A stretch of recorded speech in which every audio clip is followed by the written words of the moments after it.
Hi guys, welcome to Staying Strong with Ashley. This video I kind of want to talk about some anxiety. I've been having anxiety myself for the past couple weeks. There's been a lot going on. I currently live in Texas, and so this weird, crazy snowstorm's been happening, and so it's been anxious with where you live, the power potentially going out for people, and bursted pipes, and different things like that. And so I just want to say up front, if you're able to donate to any organization that's going to help all the Texans out, please do so. Texas is not built, nor is it prepared for snow and ice and cold snap like it was last week.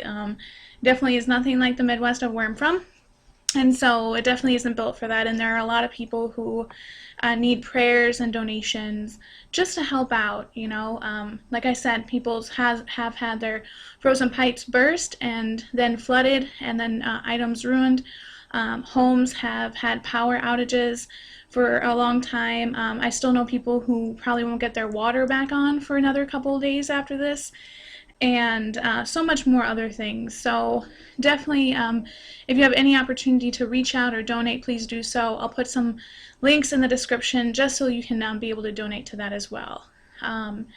But with that can come a lot of anxiety, can come a lot of thoughts and worries and etc. And it's just worries of things you can't control. And a lot of the time for my anxiety, it's things that I can't control. I can't control what's going on around me. I can't control what's going to happen. And I look to the future and think about what ifs or what's this look like or whatever, versus just trying to look at where I'm at currently. And so for me, a lot of my anxiety tends to be based on the what ifs. What if my power went out? What if I didn't have any water? What if I can't work? Or, sometimes it's things that I don't even understand or know. Like, what if someone doesn't like me?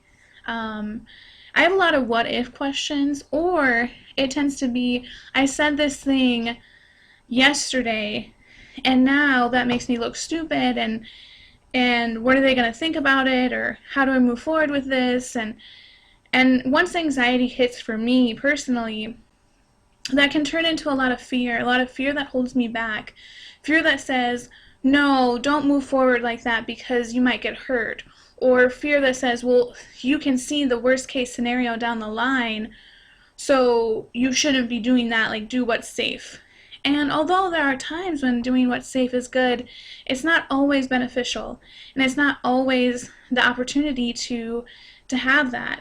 And so, like I said before, I've been going to counseling and stuff, and so I just want to take a moment to really look at some of the techniques that I've been given so I can help you guys. And again, if your anxiety is so bad, it is just debilitating to some of us, which has happened before, please seek help.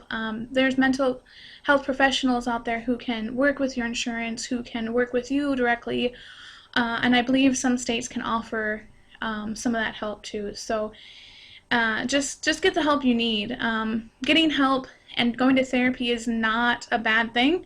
It's actually something that can help us from a third party perspective. Like, we can go to our friends all the time, we can connect with different people, but sometimes we need a third party to help us out in just that opportunity. But for me personally, a lot of this is coming from my own future and potential craziness that I have, and just wanting to control. And once I don't have control of something, I get anxious about what that looks like.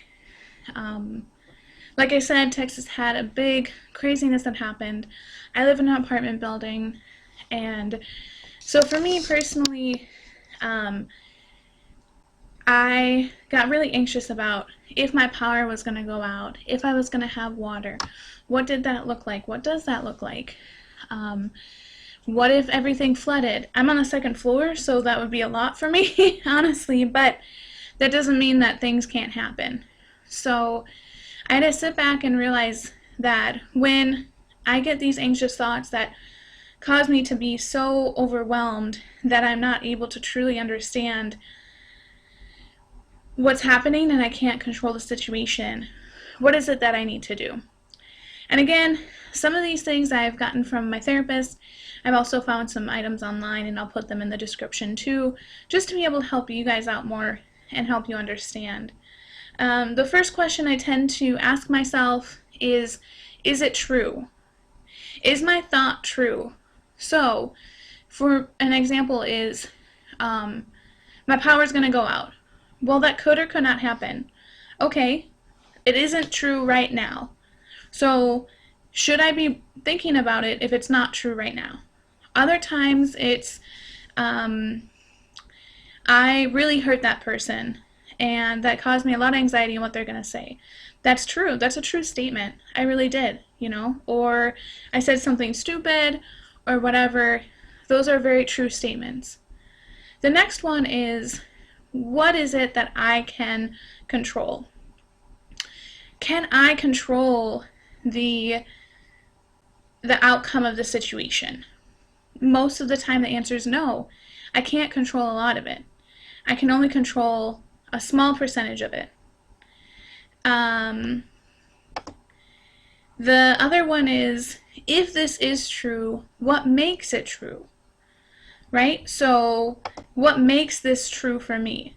Okay, so, okay, I hurt this person, or I said this stupid thing, or I did this thing, or even like, okay, it could be true that my power is going to go out.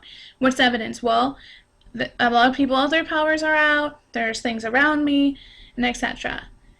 So, then it's, what can I personally do about it? And most of the time there's not a lot. I can't do anything. I have to wait. And I know me waiting sometimes can be the hardest thing. It's so hard to just wait and see, wait and find out. Just waiting is not one of my virtues, really. I can wait on certain things, but when it comes to my anxiety and comes to things in the future or what's going to happen, I just have a hard time waiting, because I just want it done and over with, know the consequences, know the results, like know what's happening. I am not a good waiter for that. And yet, my anxiety, or with the anxiety, it's almost like I have to wait, right? I don't have a choice. Then, another one I think is super important is, what would you tell a friend if they told you these same thoughts? So if you told a friend, hey, look, like, I'm super anxious about my power is potentially going to go out. I don't know where to go. I don't know what I'm going to do. I don't have all these options. What would you say to that friend? Right? And personally, usually this tends to help me a little bit, because I can go back and be like, well, I would say, hey, I know it's stressful. I know it's hard. Let's look at all the options that you do have if this happens, right? You have a boyfriend you can connect with. You have friends you can connect with. You wouldn't be out in the cold because you would be able to be surrounded by people. Like, look at all these different options and try to come up with how to help them the most in that way. And then when I think about that, I go to, are those the same things I'm telling myself? Because most of the time, I can say that to a friend so easily, but I have such a hard time telling that to myself. Maybe because I don't always listen to myself, or maybe because it's easier to tell someone else something than to tell yourself that, but I definitely have a hard time with this particular thing. And I think another one that's good is my judgment or my anxiety based on real facts or based on a perception? And ultimately, sometimes it's really just based on a perception. We don't know the real facts. The real facts aren't here. We don't have them, right? We can label the facts. The facts are this, this, and this, and this. But does that equal to what the anxiety is? Those are not the facts. That's separate. And so really eliminating the thoughts and the emotions behind just knowing the facts, which is so hard for someone who feels a lot, who connects with people a lot. It can be so hard to take the emotion out of the situation and just look at the facts, you know? What is the facts here? Bam. Okay, cool. Alright, so the fact is I might have to boil water. Okay. Fact is I already have gallons of water that I can use for cooking and drinking. So how much water do I need to boil? Not a lot. Great. Do I have enough for this, or this? Yes. Okay, then why? Then this anxious thought is not necessary right now. And it's like, right, it's not necessary right now. It may be necessary later in the future, but it's definitely not necessary right now. And so I have to go back and forth all the time with some of these thoughts because they truly can be life-altering and debilitating at times. I know personally, sometimes when I get so anxious about something, I start to not feel good. Like, I start to feel really nauseous. My asthma kicks in really bad. All I can think about is that one thing. I can't refocus. Sometimes I get so anxious that not only can I not breathe, I just am like in a state of daze. You know, I need someone else to help me get out. And I have great friends and a great boyfriend who definitely connects and can help with that. But before I get to that point, I need to make sure I'm doing the best I can to not get there. You know? That says, hey, here's where I'm at. This is where it is. How do I make sure that it goes from just here to here instead of here to way up here where I can't get out and I'm overwhelmed and and I think that sometimes for me it happens at work too, right? There's a lot that can happen when we're at our jobs. We have so much happening all the time, and most of the time we think we're pretty good multitaskers, so we do a bunch of stuff all at one time. But also our jobs can just be stressful because they're stressful. They're jobs. They're clients or people or whatever that you work with. You just have a stressful time at your job, and that's unfortunate. And I've learned over the past few days of things picking up for me is that breaks are the best when you have a job, and that yet there are times when I personally don't take them. I think that in my head it's better to just work straight through, get it done, bam, I'm out, okay, versus taking a step away, taking a breath away. Like, whatever you're doing can wait 10 to 15 minutes. It is not that urgent that it cannot wait. And if it is that urgent, then guess what? Someone else can maybe step in for a little bit so you can step away and take a break. Because taking a break from work has helped me tremendously to go back to realizing, hey, I have now cleared my mind of work and can go back to what I need to do and refocus. There's still going to be a lot there. There's still going to be a lot that needs to be accomplished. But take the step away, whether it's going to find something to eat, maybe it's just meditating, maybe it's just doing breathing exercises, taking a walk outside, whatever it is, those things, steps away, can really help in understanding who we are more and more. There's no reason why we should not be taking breaks. As someone who, like I said, very consistently has a hard time taking breaks at work. And not because work doesn't allow me to, because it does. It definitely allows me to take a break all the time. The problem is that for me personally, sometimes there's so much of work to be done that I don't have the time to take a break.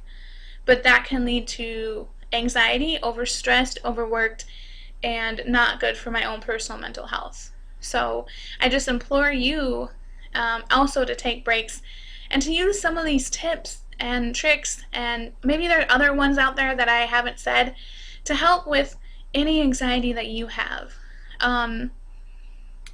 There is always going to be things we can't control. Always. Like, life is full of things we can't control. And sometimes I wonder if we're so wrapped up in the things that we can't control that we don't focus where we're at.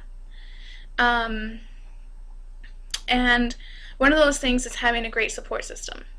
And realizing that when you have a great support system that says, hey, it's okay. You're gonna work through it. Like, where are you at? Like, what can we do to help you? What does this look like? How can I work with you to make you feel better or to make it better? It's things like that that really make your life easier and calmer and less stress sometimes. But I also see that when I'm calm, when I'm with people that make me calm, that when I'm just doing things that not only make me happy but allow me to have the opportunity to grow, or even the opportunity to advance in different skills, to not think about the anxiety and the thoughts and that stuff that comes, like similar to a distraction, I'm so much calmer, and my health is so much better, and I don't have to do as much as I think I do. Um, and it's intriguing to me that I am consistently nervous about certain things a lot of the time, when at the end of the day, no matter how nervous and anxious I am, that doesn't change the outcome. It never will change the outcome. I get really anxious and nervous at doctor's appointments. I've had pretty bad doctors in the past, and I just get so anxious and nervous about it that it actually has affected when I'm there, that I have such high blood pressure that they are concerned. But the interesting fact is that when I'm there at the end of it, I'm fine. I'm better. Nothing changes the outcome. The outcome's still the same. I'm still at the doctor's office. I'm still gonna be doing a checkup or whatever. Like, the outcome never changes. And if it does change, then it changes. But there's no reason to be anxious and worried about what's gonna happen all the time versus just being in the moment and just living where it's supposed to be and what that's supposed to look like. Anyway, thanks so much for watching. Thank you so much for listening. I hope that this gives you some opportunity to just step outside of your anxious thoughts, maybe look at a few different techniques. Again, if you have techniques that's helped you in the past, feel free to comment and post them below so other people can see them. And like I said, I'm just grateful so much for the opportunity to talk with you guys and share some of my knowledge. Thank you.